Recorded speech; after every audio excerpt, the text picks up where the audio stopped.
మనం రెగ్యులర్ గా తీసుకునే ఆహారం ఫుడ్ ఏదైతే ఉందో అది ఎంత టైంలో డైజెషన్ అవుతుంది అనేది ఇప్పుడు మనం తెలుసుకుందాం. కొన్ని రకాల ఫుడ్స్ వచ్చేసి ఫాస్ట్ గా డైజెషన్ అవుతాయి, ఇంకొన్ని రకాల ఫుడ్స్ వచ్చేసి స్లోగా డైజెషన్ అవుతాయి. దీంట్లో మనం రెగ్యులర్ గా కొన్ని తీసుకునే ఫుడ్స్ ఏంటి, ఎంతెంత టైంలో డైజెషన్ అవుతాయి అనేది ఇప్పుడు చూద్దాం. దీంట్లో వాటర్ వచ్చేసి 0 to 15 minutes లో డైజెషన్ అవుతుంది. ఫ్రూట్ జ్యూస్ వచ్చేసి 15 to 30 minutes లో డైజెషన్ అవుతుంది. రా వెజిటబుల్స్ వచ్చేసి 30 to 45 minutes, ఫ్రూట్స్ వచ్చేసి 30 to 60 minutes. కుక్డ్ వెజిటబుల్స్ ఏవైతే ఉంటాయో అవి 45 నుంచి 60 minutes టైం తీసుకుంటుంది. Boiled egg 45 to 60 minutes. Fried fruits or omelette 1.5 to 2 hours time తీసుకుంటుంది. రైస్ ఆర్ ఓట్స్ వచ్చేసి 1.5 to 2 hours టైం తీసుకుంటుంది. స్టార్చీ వెజిటబుల్స్ లైక్ పొటాటో గానీ, స్వీట్ పొటాటో గానీ, కార్న్ గానీ వచ్చేసి 1.5 to 2 hours టైం తీసుకుంటుంది. డైరీ ప్రొడక్ట్స్ ఏవైతే ఉంటాయో మిల్క్ గానీ, చీజ్ గానీ, యోగర్ట్ గానీ ఇవన్నీ వచ్చేసి మనకు 1.5 to 2 hours టైం తీసుకుంటుంది. నాన్ వెజ్ వచ్చేసి 3 to 4 hours టైం పడుతుంది. మనం రెగ్యులర్ గా తీసుకునే స్నాక్స్ అన్ని కూడా 3 to 4 hours టైం తీసుకుంటుంది. Deep fried and meet items వచ్చేసి 4 to 6 hours time fried and fatty foods digestion అవడానికి ఎక్కువ టైం తీసుకుంటుంది. హెవీ అండ్ లైట్ ఫుడ్ రెండు కలిపి తీసుకుంటే కనుక మన డైజెషన్ సిస్టమ్ అనేది స్లో అవ్వచ్చు. బాయిల్డ్ ఎగ్ తింటే కనుక మనకు డైజెషన్ అనేది ఈజీ అవుతుంది. మనం ఎప్పుడైతే ఫ్రైడ్ గానీ, ఆమ్లెట్ గానీ తీసుకుంటే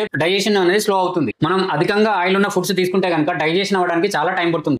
ఇది ఫ్యాట్ తో పాటు గ్యాస్ట్రిక్ సమస్యలకు కారణం అవ్వచ్చు. మార్నింగ్ అండ్ మధ్యాహ్నం మనం వర్క్ చేస్తాం కాబట్టి ఎక్కువ టైం తీసుకునే ఆహారం తీసుకున్నా డైజెషన్ సిస్టమ్ కి పెద్ద ప్రాబ్లం ఏం అవ్వదు. మనం నైట్ టైంలో లైట్ ఫుడ్ గానీ, లిక్విడ్స్ తీసుకుంటే కనుక మన హెల్త్ కి మంచిది. మీకు డైజెషన్ రిలేటెడ్ గా ఏదైనా ప్రాబ్లమ్స్ ఉంటే కనుక గ్యాస్ట్రాలజిస్ట్ ని కన్సల్ట్ అవ్వండి. కూడా మా మ్యాట్రిక్స్ డయాగ్నోస్టిక్స్ లో 50% వరకు డిస్కౌంట్ ఇస్తున్నాము.